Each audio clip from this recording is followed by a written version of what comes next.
अस्सलाम वालेकुम भाइयों, जैसा आप सबको पता है कि आज का दौर बड़ा ही फितनों से भरा हुआ है। कदम कदम पर फितने हैं। हर कोई दावा ठोक रहा है कि मैं हक पर हूँ। ऐसे में एक आम मुसलमान के लिए समझ पाना ये बड़ा ही मुश्किल है कि वो किसे सुने, किस तरफ जाए। क्यों सबके दावे यही हैं कि वो हक पर हैं। तो इसी सब के बीच में इलियास सत्तारी कादरी साहब बता रहे हैं कि आप यूट्यूब पर किसे सुने और किसे ना सुने। तो सबसे पहले आप उनकी ये वीडियो देखें। सुन ले। बद मजहब का क्लिप गैर आलिम को सुनना हराम हराम हराम, और अगर दूसरे को भेजा उसने और वो भी गैर आलिम है सामने वाला, तो उसको भेजना भी हराम हराम हराम। ये बहुत भेजते हैं। ये बेचारे इतना नहीं सोचते कि ये एक क्लिप, चलो मुझे कहीं से फिरता फिराता घुस गया मेरे फोन में, अब मेरा काम क्या है कि मैं अगर इसका सड़ा हुआ चेहरा देखूं तो इसको वहीं दफा कर दूं कि भाग इधर से, तू कहां फोन में घुस गया। यूं करे न कि इसको सुने कि यार क्या कहता है, ये क्या कहता है, वो क्या कहता है। इसमें तो मतलब गुमराह होते देर नहीं लगेगी, और गुमराह नहीं भी वे तब भी सुनना हराम है। ये क्यों सुना, कान बेरे होने चाहिए। ये जहां जहां सुन रहे हैं, अब तक अगर ऐसा धंधा किया ना, आपने किसी बदमजहब का क्लिप सुना है और फॉरवर्ड किया है, इससे तौबा करें, सच्ची तौबा करें। जिन जिनको भेजा उनको अपनी तौबा पर मुत्तला करना हो। तो मेरे भाइयों, आपने इलियास सत्तारी कादरी साहब की इस वीडियो को देखा जिसके अंदर उनसे सवाल हुआ कि बाकी फिरके के लोगों को सुनना कैसा है। तो इलियास सत्तारी कादरी साहब कहते हैं कि बद मजहबों को सुनना हराम हराम हराम, यानी देवबंदी, अहले हदीस, अहले तशय्युह या इंजीनियर को या बाकी जो भी लोग हैं, इन सबको सुनना हराम है, सख्त हराम है। और आगे कहते हैं कि अगर मैं मोबाइल चला रहा हूं और इनकी सड़ी हुई शक्ल मेरे सामने आ भी जाए तो मैं इन्हें नहीं सुनता। मतलब आप समझे, जो भी बरेलवी मसलक से हटे हुए लोग हैं, जो भी बरेलवी मसलक को फॉलो नहीं करते, उन सब की शक्ल सड़ी हुई है। मेरे भाइयों, मैं बरेलवियत के अंदर आपको ऐसी सैकड़ों वीडियो दिखा सकता हूं जिसके अंदर उन्होंने बाकी फिरके के लोगों को बहुत बुरा बुरा कहा हुआ है। लेकिन मैंने इलियास सत्तारी कादरी साहब की वीडियो आपको इसलिए दिखाई क्योंकि बरेलवी जमात से ताल्लुक़ रखने वाले प्रेजेंट टाइम के अंदर जितने भी लोग हैं, उनमें सबसे ज़्यादा मीठा बोलने वाले इलियास सत्तारी कादरी साहब ही हैं। और इनकी मीठी मीठी बातें आपने सुनी कि वो कैसे बाकी फ़िरक़े के लोगों को कह रहे हैं कि इनकी सड़ी हुई शक्लें। और आगे कहते हैं कि जिसने भी इनकी वीडियोस को सुना और आगे फॉरवर्ड किया, उन सब पर तौबा वाजिब है और उन सबको जो है कहें कि वो तौबा करें। तो मेरे भाइयों, ये इनका इल्मी लेवल है, ये इनका इल्मी स्टेटस है।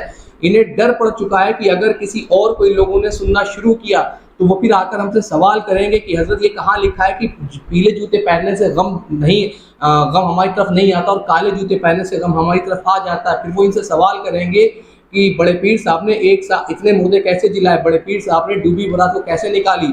कि इनसे सवाल होंगे कि जो जो कहानियाँ इन्होंने बुजुर्गों के नाम पे बेची हुई हैं कि वो कहाँ लिखी हुई है, उनका हवाला कहाँ पर मौजूद है। इसलिए कहते हैं कि किसी को भी मत सुनो। मेरे भाइयों, मैं आपको फिर कह रहा हूँ कि इनका कुरान और हदीस से कोई लेना देना नहीं है। इन्होंने अपनी ज़िंदगी अपने अपने फ़िरक़ों के बड़ों के नाम पर कुर्बान कर दी है। और सिर्फ यही नहीं, सिर्फ इलियास सत्तारी कादरी साहब ही नहीं, इनके कज़िन ब्रदर यानी देवबंदी हजरात भी यही कहते हैं। अब आप ज़रा इनकी ये वीडियो सुने। बहुत से कॉलेज और यूनिवर्सिटी में पढ़ने वाले नौजवान जो आजकल यूट्यूब से दीन सीख रहे हैं, गामदी और मिर्ज़ा इंजीनियर जैसे फितनों से मुतासर हैं। 95% नौजवान मोबाइल का गलत इस्तेमाल करते हैं। ऐसे नौजवानों को जज़ाकुमुल्लाह। बहुत अच्छा सवाल है। वाकई मैं आप हज़रात को कहता हूँ कि अल्लाह के लिए अहले हक़ को सुनना सीखो, अहले बातिल को न सीखो। तो आपने सुना मेरे भाई कि मुफ्ती अब्दुल वाहिद कुरैशी से सवाल होता है कि इंजीनियर को यूनिवर्सिटीज़ के लड़के, कॉलेज के बच्चे सुनते हैं तो उसे सुनना कैसा है। तो ये कहते हैं कि क्यों सुनना, इंजीनियर या गामदी जैसे लोगों को क्यों सुनना, अहले हक़ को सुनो, अहले हक़ को सुनो। अहले हक़ कौन है? अहले हक़ है फ़कत देवबंदी। अब देवबंदी की नज़र में अहले हक़ फ़कत देवबंदी है, बाकी सब अहले बातिल है। चाहे वो बरेलवी हो, चाहे वो अहले हदीस हो, चाहे वो शिया हो, चाहे वो इंजीनियर हो, चाहे वो गामदी हो, उनकी नज़र में ये सब अहले बातिल है और देवबंदी ही अहले हक़ है। सेम वही बात जो इलियास सत्तारी कादरी साहब ने कही। मेरे भाइयों, ये अहले हक़ है, ज़रा इनका अहले हक़ में देख लिया कितना हक़ है।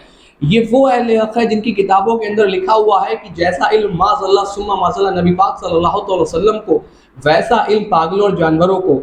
ان کی کتابوں کے اندر لکھا ہوا, انہی دیوبندی کی کتابوں کے اندر کہ نماز کے اندر نبی کا خیال آ جائے معاذ اللہ تو نماز نہیں ہوگی, لیکن گھوڑے گدھے خچر کا خیال آ جائے تو نماز ہو جائے گی. ان کی کتابوں کے اندر وہ عبارتیں لکھی ہوئی ہیں کہ قسم خدا کی آپ انہیں پڑھ نہیں سکتے, آپ انہیں کسی کو سنا نہیں سکتے. ایسی ولگر, ایسی واہیات باتیں ان کی کتابوں کے اندر درج ہیں, دیوبندیوں کی کتابوں کے اندر, ان کی مین اسٹریم کتابوں کے اندر وہ قصے لکھے ہوئے ہیں کہ آپ سر پکڑ کے بیٹھ جائیں گے کہ کوئی شخص اتنا گندا, اتنا غلیظ کیسے سوچ سکتا ہے. مثال کے طور پر آپ صرف بہشتی زیور پڑھ کر دیکھ لیں, آپ کو پتہ چل جائے گا کہ ان کا علمی لیول کیا, ان کی ذہنوں کے اندر کیا بھرا ہوا ہے. اب یہ جو سارے یہ راگ جو پھیلا رہے ہیں کہ اسے نہ سنو, اسے نہ سنو, ان کی بات نہ سنو, ان کی بات نہ سنو, ان سب کو یہ ڈر لگا ہوا ہے. کیوں؟ کہ اگر ان لوگوں نے دوسروں کو سننا شروع کیا تو پھر یہ آ کر ہم سے سوال کریں گے, اور بس یہ یہی نہیں چاہتے کہ ان سے آپ جا کر سوال کریں, یہ یہی چاہتے ہیں کہ آپ اندھے گونگے بہرے بن کر انہیں فالو کرتے رہے, جو یہ کہتے رہے بس اس کی ہاں میں ہاں ملاتے رہے. ان کی کہانیاں, ان کے جھوٹے قصے, چاہے وہ بریلویوں کے ہوں چاہے وہ دیوبندیوں کے ہوں, آنکھیں بند کر کے فالو کرتے رہے. آپ قرآن و حدیث نہ پڑھیں, خود کبھی بھی نہ پڑھیں. ان کا صرف اور صرف موٹیو یہی ہے. وہ شخص جو آپ کو قرآن و حدیث سے جوڑ رہا ہے اس کے لیے کہہ رہے ہیں کہ اسے مت سنو. ٹھیک ہے, اگر آپ کے من میں کوئی ڈاؤٹ ہے تو آپ جا کر اسے آپ علماء سے ڈسکس کریں, لیکن یہ کہنا کہ اسے مت سنو, جب کوئی بھی شخص یہ کہے کہ میرے سوا کسی کو مت سنو تو سمجھ جاؤ کہ اب اس کے پاس دلیل نہیں بچی, اب اس کے پاس علم ختم ہو چکا ہے, اب اس کے پاس کچھ بھی نہیں بچا. اس لیے وہ یہ دھونس جما رہا ہے کہ اب کسی اور کو سنو گے تو گمراہ ہو جاؤ گے. پھر عجیب و غریب باتیں لے کر آتے ہیں کہ دیکھیں ڈاکٹر, اگر آپ کو ڈاکٹر بننا ہے تو کیسے آپ میڈیکل کی بکس پڑھ کر آپ ڈاکٹر بن سکتے ہیں. انجینئر اگر آپ کو بننا ہے تو کیا آپ صرف انجینئرنگ کی بکس پڑھ کے آپ انجینئر بن سکتے ہیں, اور اس کے لیے تو آپ کو یونیورسٹی جانا پڑے گا, ٹیچر سے ملنا پڑے گا. تو بتائیے آپ قرآن و حدیث پڑھ کر صرف کوئی کیسے عالم بن سکتا ہے؟ تو میرے بھائیوں یہ صرف ایک دھوکہ ہے ان کا اور کچھ بھی نہیں ہے. کیوں؟ کیونکہ نہ ڈاکٹر بننا فرض ہے, نہ انجینئر بننا فرض ہے, بلکہ علم سیکھنا ہر مومن مرد اور عورت پر فرض ہے. وہ چاہے کیسے بھی سیکھے, وہ یوٹیوب سے سیکھے, وہ خود پڑھے, کیسے بھی کرے, ہر مومن مرد اور عورت پر علم سیکھنا فرض ہے. پہلا فرض ہی یہ ہے. تو آپ ان کے دھوکے میں مت آئیں. ان سب کے پاس اب کچھ بھی نہیں بچا, جھوٹی کہانیوں کے پاس کے سوا, ایک کے پاس گستاخیوں کے سوا کچھ بھی نہیں, اور ایک کے پاس شرک اور کہانیوں کے سوا کچھ بھی نہیں ہے. امید ہے کہ بات آپ کو سمجھ آئی ہوگی. الا البلاغ.